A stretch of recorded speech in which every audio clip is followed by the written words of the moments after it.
Hello and welcome to the Magical Midlife Podcast, where you get a refreshing, uplifting and optimistic perspective on life in your 40s and 50s.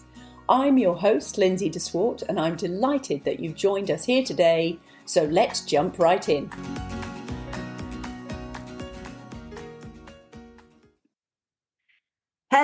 Hello, welcome back to the Magical Midlife Podcast. It's so nice to see you here, and this is the first one of the new year, so woohoo! Now today I'm really delighted because I've got a lovely guest who is Jacqueline Gammon, and she and I met through the Self Centre where I run my circles, the women's circles and the shamanic circles. And Jacqueline is all about mindful journaling. So we're going to find out all about that. But as you are probably well aware, we never get to these sorts of things without going through a bit of a journey first. So today we're going to hear all about Jacqueline's journey to how she got to where she is today. So, hey, Jacqueline, nice to see you. Hi, Lindsay, and thanks very much for inviting me onto your podcast. It's great to be here. You're really welcome. I cannot wait to jump into your story because obviously before time, I know a little bit about it. I get the sneak peek. I'm excited that you can share that with the audience today. Okay, so why don't we just start? Just give me a very broad overview just about, you, who you are, family situation, whatever. And then from there, we can start diving into the journey. Yeah, I've had quite a long journey, but let's try and start at the beginning. I've just moved back to Suffolk in the UK, and that's after 22 years of living and teaching in Spain. I was born in Suffolk, so I've come full circle. Yeah, it's quite interesting. I'm married, I've got 2 children. I've got a son who's just turned 28, and my daughter's 25. And they both grew up in Spain with us, but they came back to England to look for jobs shortly after uni. Mm-hmm. And after a few years on our own, my husband and I decided to move back as well so that all our family would be together here. And I think really the deciding factor for us was the pandemic, because that made us really aware of the distance between us. So what took you out to Spain in the first place? Oh, in the first place, we'd spent some time in America. We spent 3 months in America with my husband's job when the children were very small, and we really, really loved that outdoor lifestyle, and we thought, that'd be great to be able to do that. And he was actually offered a job there, but we decided in the end not to take it again because of family. We thought, no, this is just too far away. And then shortly after that, I was just looking through I don't know if you remember, there's some newspaper called the Times Ed. Don't know if that's still going. The Times Educational Supplement was in my staff room. So I was teaching at the time. And I saw an advert for a teaching post in Spain near where my mother's family live. So I thought, I'll just find out some more information. So one thing led to another, ended up going out for a year with my husband and family, and ended up staying for 22 years. That's quite an extended stay. Yes, it was, yeah. Fantastic. Yeah. Now, just in moving to another country and making that move, what were the biggest challenges for you personally? Well, that's a hard one. I don't think I was as scared. I mean, this we're talking a long time ago now. I wasn't as scared doing that move as I was coming back. Funnily enough, really, I think just because there was a momentum, from making that decision and going and packing up the house, and everybody was really welcoming when we got there, and it was just great, and just really busy, being a full-time teacher, a mum, and we had lots of adventures as a family with our friends as well. Sure, I think the toughest thing was just that initial setting up when we got there. But I've always trusted the process of what I'm doing. I've always sort of been led by my instinct, really. So and also we did have family there, so that really helped. My aunt found us a lovely flat to rent overlooking the sea. Oh, lovely. Things just came along when we needed them. Yeah. Fantastic. And how about the language? Was that a problem? No, the language wasn't a problem because my mum's Spanish, so I'd already spent lots of time in Spain as a child. And in fact, that was one of my dreams when I was a child. I always said to my mum, one day I'm going to live in Spain. And she said, no, that'd be too difficult. You're such a dreamer. And Maybe it's true, but yes. She said you got lots of big ideas, but anyway, so years later, there I was. So oh, that's so it's cool. yeah, but for the children, they had to learn the language, but luckily it was a bilingual school, Right. so they had so they had the Spanish and the English, and then we had Catalan as well as being a part of Catalonia. Yeah, of course. Cool. And so, how did you, whilst you were in Spain, how did you get into journaling?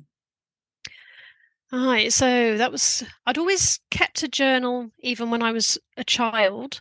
Mm, And, when we did different traveling and when we were in America as well, I kept a journal with all the fun things that we did. But I didn't start using it really to explore more deeply until I was going through a bit of a tough time um, at school with teaching, because I right. found that a lot of things coincided. I was teaching full time, and it was quite stressful. I had quite a demanding class at the time, and both of my children were going through sort of key points at school as well, in terms of Right. exams and studying and making decisions about what they wanted to do next.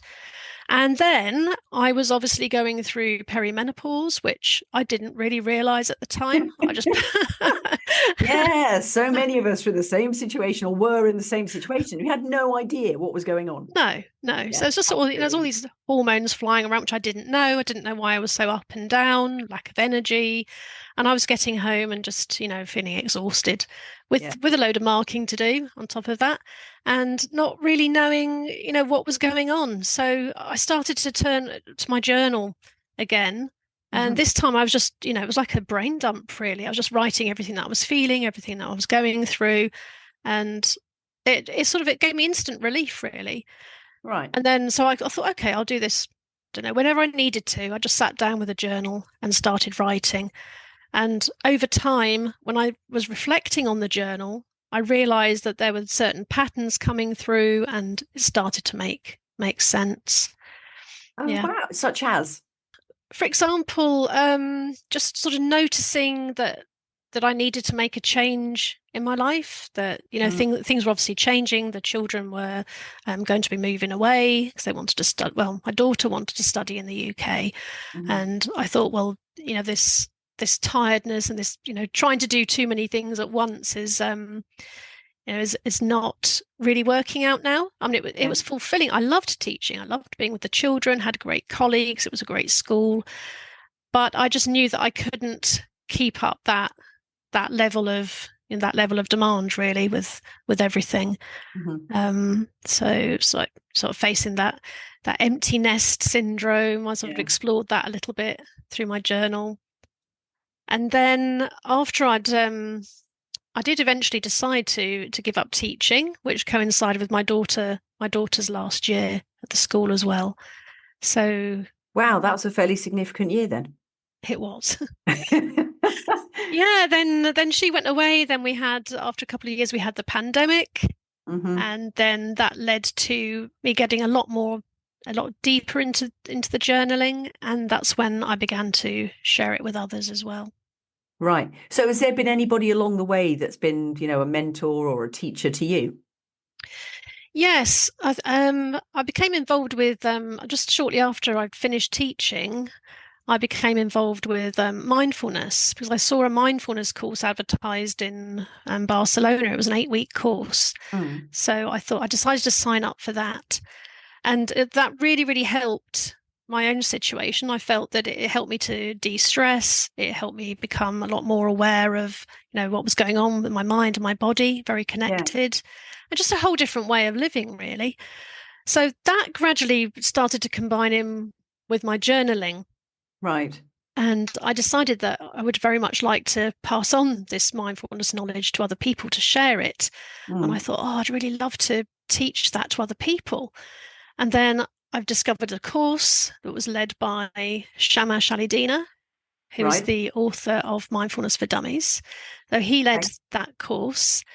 And then during the pandemic, he did lots and lots online with his community to support people through the pandemic. And he invited me to take part in a webinar all about mindfulness and journaling. And people loved it.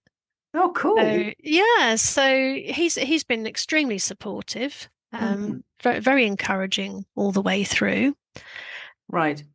People that have supported me, Lindsay, I've found apart from Shamash in my sort of more professional life, Yeah. other women have supported me in my personal life, Right. which I found very surprising because when I was a lot younger, when I was in junior school, Yeah. I was bullied because I'd moved from a different area and I had a different Right. accent. So people used to make fun of me, which affected my confidence a lot as a child. Yeah.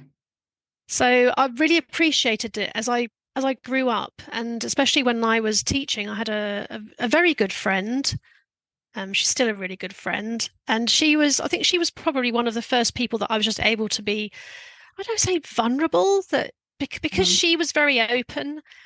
We would sit down, morning coffee and things, and just say, "Oh, I know what's going on for you, and what's going on for you," and it Mm. was great because you were, I was able to have a conversation on on the same level, if that makes Yeah. sense, without being Absolutely. judged.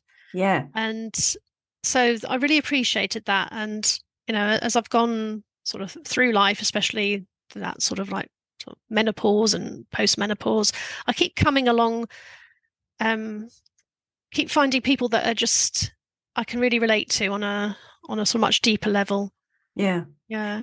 It's so interesting that you say about the bullying, actually, because you'd be surprised how many guests on this podcast have experienced either not fitting in at school or feeling always like they were the outsider or having struggles with bullying as growing Mm. up, and just not relating to other women very well.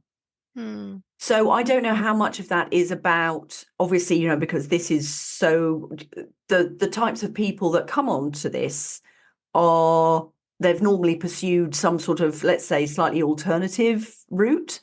Hmm. And they've really, follow their passions, follow their dreams, which isn't the norm. That's not what most people do. Um, but they've struggled with female relationships. I mean, I know I did for years. All of my best friends were guys.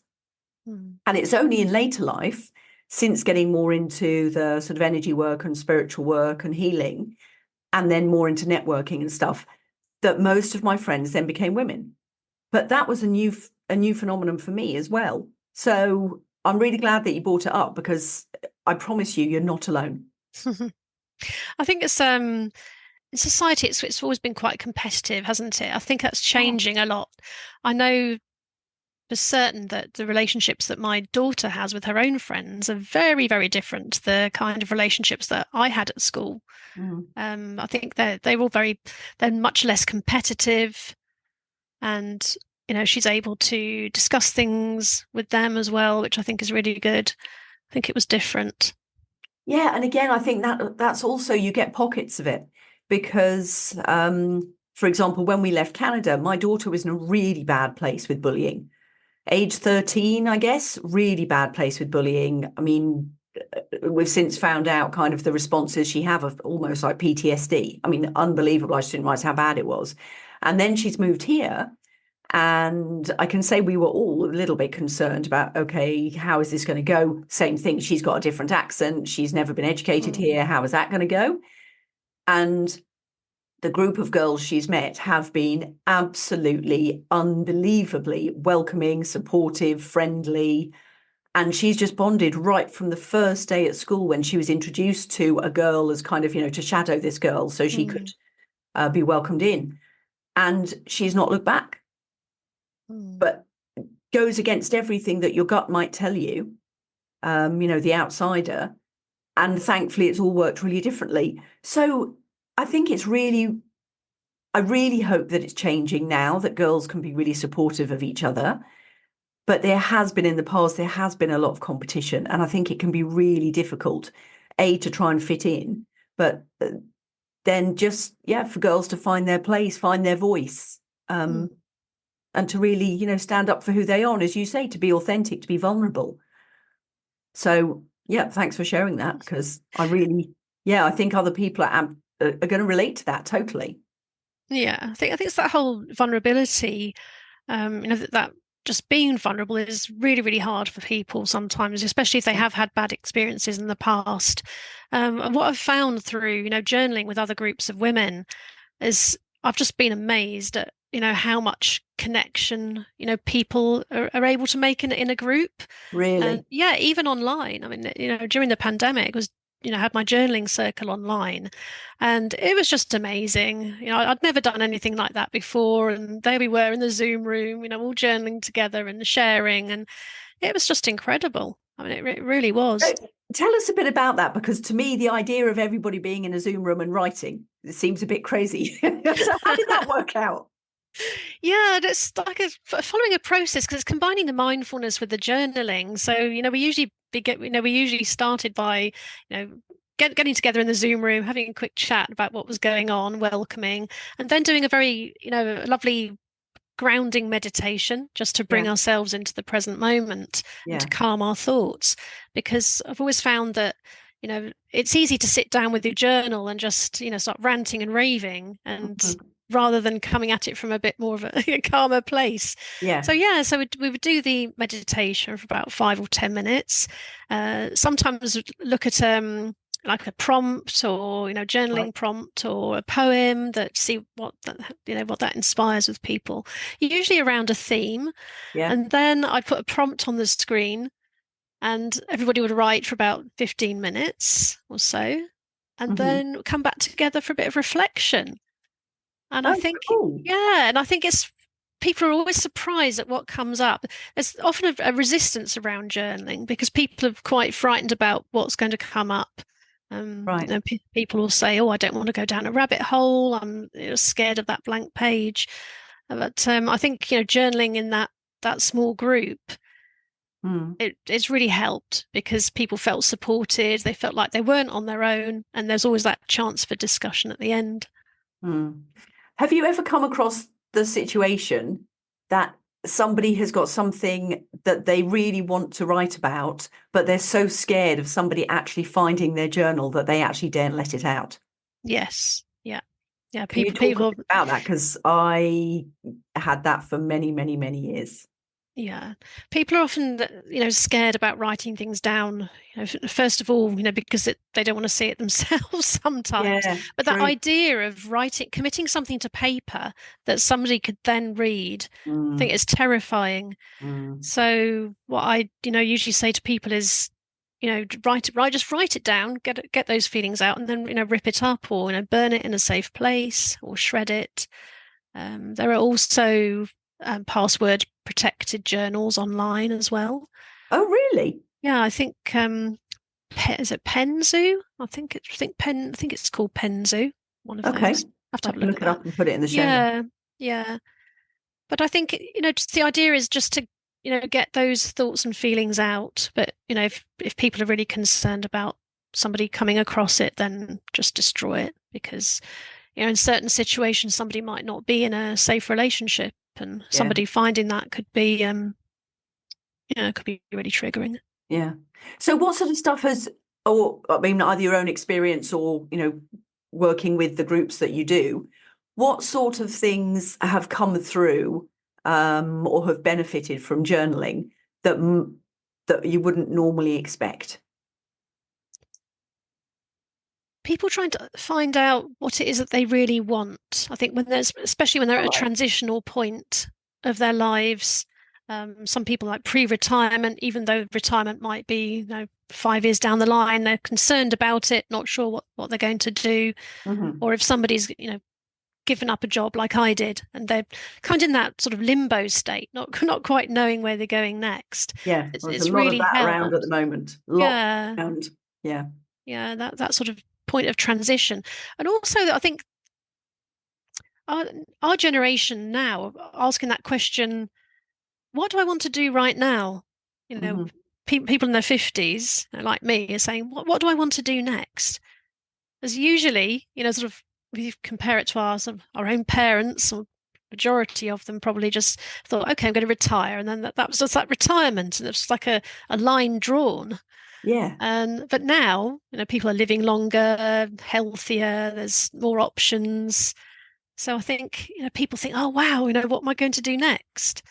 So I think that turning it around from it being something frightening to, wow, there are opportunities out there. What do I want to do? Yeah, I think, absolutely. yeah, people have sort of been quite surprised at what they've discovered through their journals. Yeah, absolutely. So how do you turn it around? So one thing you said about, writing down and kind of ranting and raving into Mm. the journal, how do you then turn it round, or how do you find it turns itself around so it becomes more of a positive process? Yeah, reflecting on the journal and looking at the language that you're using in the journal is really important. Okay. One of the exercises that we do is to look through and to spot where those negative comments are Right. and to rewrite them in a positive way. Hmm. That's quite a fun thing. But then also focusing on what can I do now? What do I need and what can I do right now so that you can start to implement really tiny steps. Right.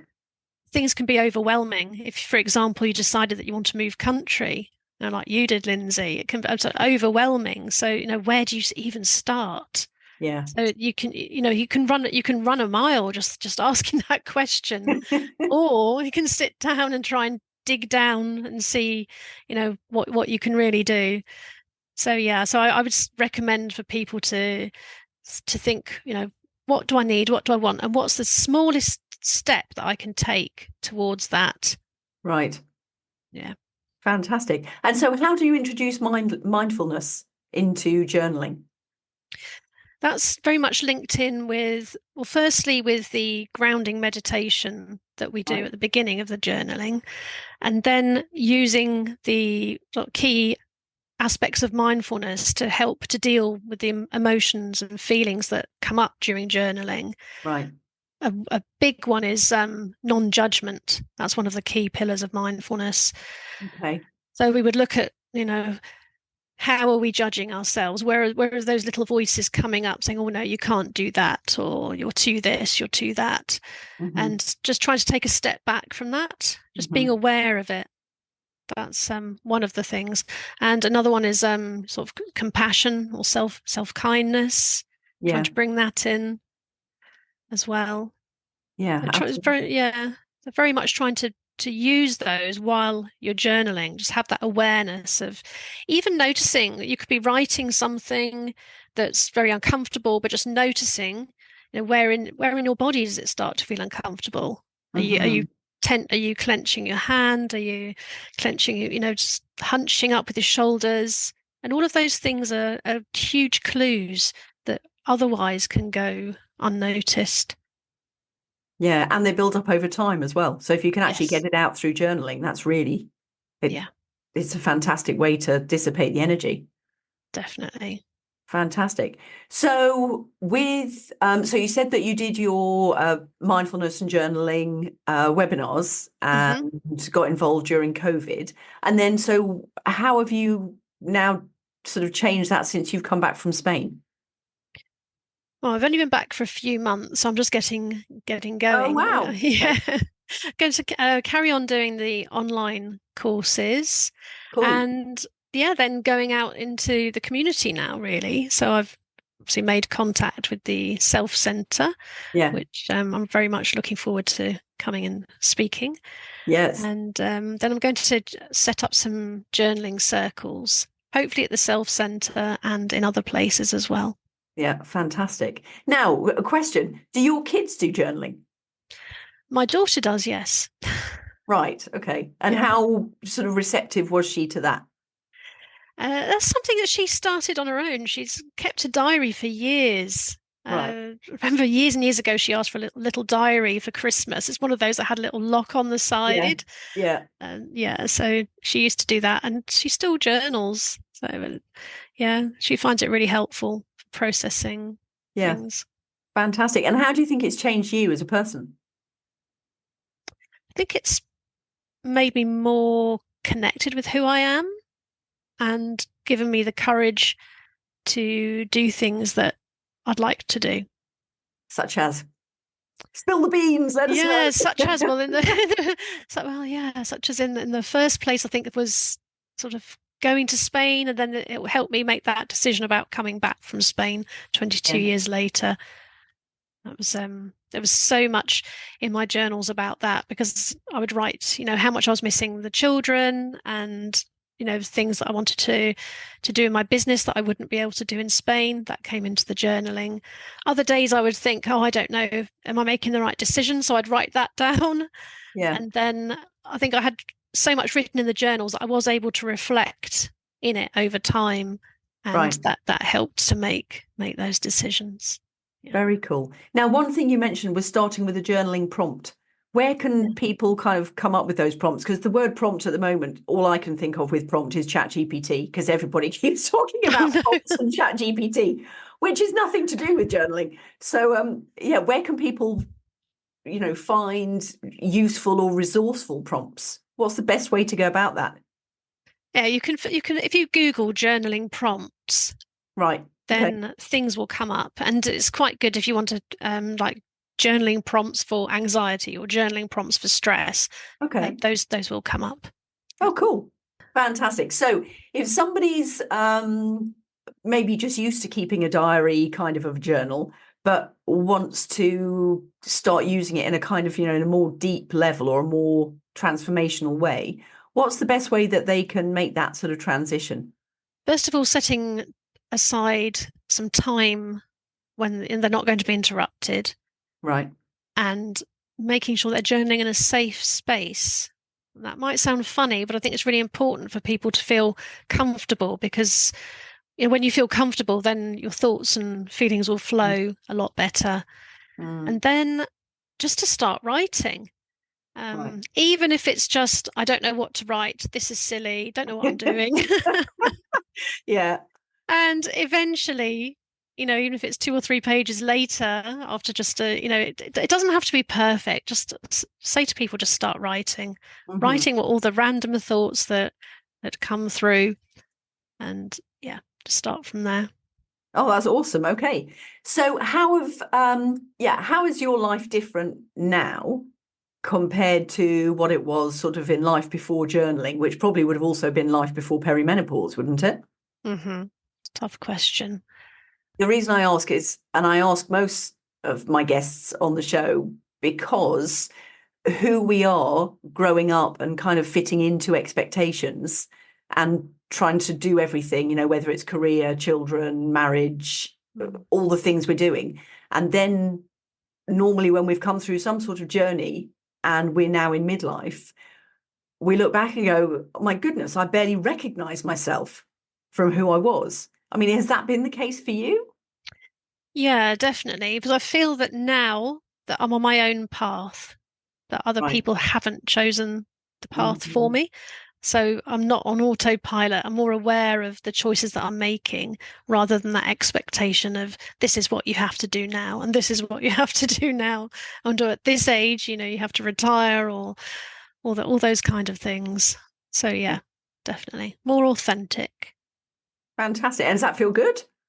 It does. It also makes you feel vulnerable, because, it's, to do some of the things I'd like to do, like, running the women's circles for journaling and writing. It means I've had to be vulnerable. I've had to step forward Yeah. into a spotlight, which still feels uncomfortable sometimes, but Yeah. I Fair want to enough. do it because I have the motivation and the reason to do it. Yeah. Yeah. Fantastic. Cool. So if people want to know more, how can they find you? They can find me on Instagram. So it's Jacqueline_Gammon_journaling. Okay. And I'll put the link in the show notes. Yeah, I'll give you the link to the website as well. Fantastic. That would be great. And is there anything currently that people can to get from you, whether it's a download or anything like that? I will send you a link to a download. Yeah, That would be lovely. Yeah, thank okay. you. And what will that help people do? It'll be a PDF download for 7 days of journaling practice, with Oh, some mindful tips in there as well. oh, cool. That sounds really good. Awesome. Well, thank you Okay. very much. Yeah, you're Cool. welcome. Thank you. Okay, so because I'm always really aware of time, as I know, we're all shorter of time and shorter of attention span than we used to be. I'm going to bring that to a close, but I'm really grateful and I can't wait for you to actually come to talk to the Women's Circle, the in-person Women's Circle. So if anyone's listening to this and they're accessible to Bury St Edmunds, then come along to the Self Centre and you can just look on the Self Centre website for the details of the circle, but come along. And if not, and I just love to say thank you so much. And it's lovely to meet you more in person than we have before, but not as in person as when we meet in person.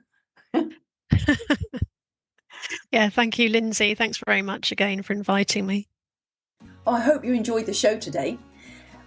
Just before you go, can I ask a favour? Could you possibly subscribe to the show and leave a review if you really enjoyed it? Those things are absolutely the lifeblood of the show. They allow the show then to get a bit more publicity and get sent out to other people. So I'd love it if you could be a part of growing this podcast and sharing the Magical Midlife message. Now, also, we've got a new feature down in the show notes, which is an online store which now supports everything to do with Magical Midlife. There are personal and business resources on there for you, so please go and check it out. As I say, it's right down at the bottom in the show notes. There's free downloads, there's paid for downloads, there is physical books, and there's even links for coaching and business training as well. Okay, so thanks so much for being a part of the Magical Midlife, and I can't wait to catch up with you in the next episode. Take care.